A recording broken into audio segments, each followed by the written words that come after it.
we've had enough, folks. It's about time To the Ramble comes out here, and this is going to be a passionate one. You ready, Rich? Oh, I am. So we are coming in defense of George R. R. Martin for not writing, and we want to be totally fair with this whole argument because we are going to give the pessimist side, the naysayers, the ones that have the critics, because critics and fans alike have been giving George R. R. Martin a hard time for not writing famously, infamously maybe, the 6th book in A Song of Ice and Fire, Winds of Winter. And he has to write the 7th as well.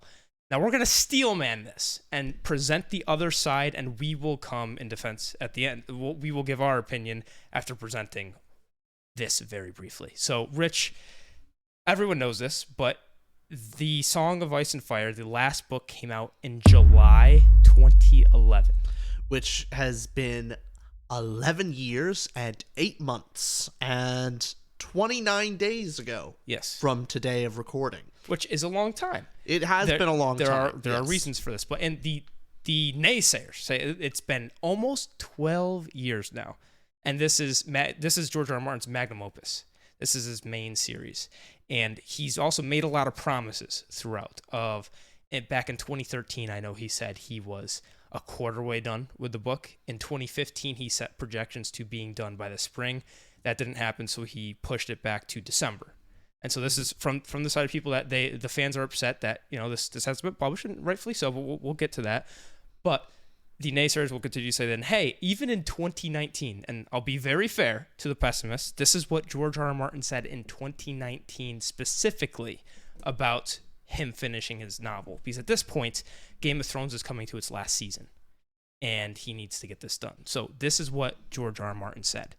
He said, as for finishing my book, and this is in May 21st, 2019, as for finishing my book, I fear that New Zealand would distract me entirely too much.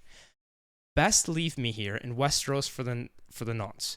But I tell you this, if I don't have the Winds of Winter in hand when I arrive in New Zealand for Worldcon, you have here my formal written permission to imprison me in a small cabin or white island overlooking that lake of sulfuric acid until I'm done. Just so long as the acrid fumes do not screw up my old DOS word processor, I'll be fine. Why you always lying? Those are some strong words. That's a pretty hard promise from George. Mm-hmm. And it may seem like the critics kind of have a point.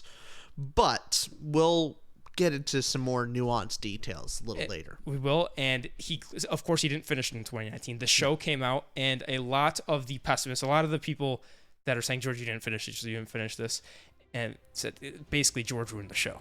Yeah, as long as the showrunners had the books to go off of, the Game of Thrones TV show was amazing. It was top of television, the best television show on air ever. And as soon as the showrunners ran out of books to adapt, it quickly took a turn for the worse, and season 8 ended up being one of the worst seasons of television ever. Period. Look at you. You're a man. Almost. So a lot of people are blaming George for that, which I don't think is completely fair. And they do put a lot of this on his back, on the author's back. And going off of that, there's also the sentiment in the community that George R. R. Martin is focusing his time on other projects, such as his other novels, his prequels to Game of Thrones, and other TV show adaptations like The House of the Dragon. And has whole anthologies he's going off, blog posting. Have you seen that kind of stuff? Yeah, I believe he also released more of an anthology coffee table book that has more of interesting facts about Westeros. And while interesting, many critics would actually say that this is kind of a distraction. Like, why are you releasing this anthology book when it's been, over a decade since you've released the sequel to the main series? Right. That's what people are saying. Mm-hmm. And you could see polls online. For example, here's this poll of people saying he will now never finish this book. A lot of people being very dramatic about, hey, he's never going to finish this. This is the pessimist side again. And here's a bunch of tweets as well of people saying, hey, George, what are you doing? What are you doing? What are you doing? And been, like you said, 11 years, 8 months, this long, and I think everybody in this conversation, this is why we need to make this video, is missing a vital point. Okay. Yeah. So, do you think we presented the other side? I think fairly? we did as best we could to really steel man this. Okay. You ready? Okay. Yeah. Okay. Now, in his defense,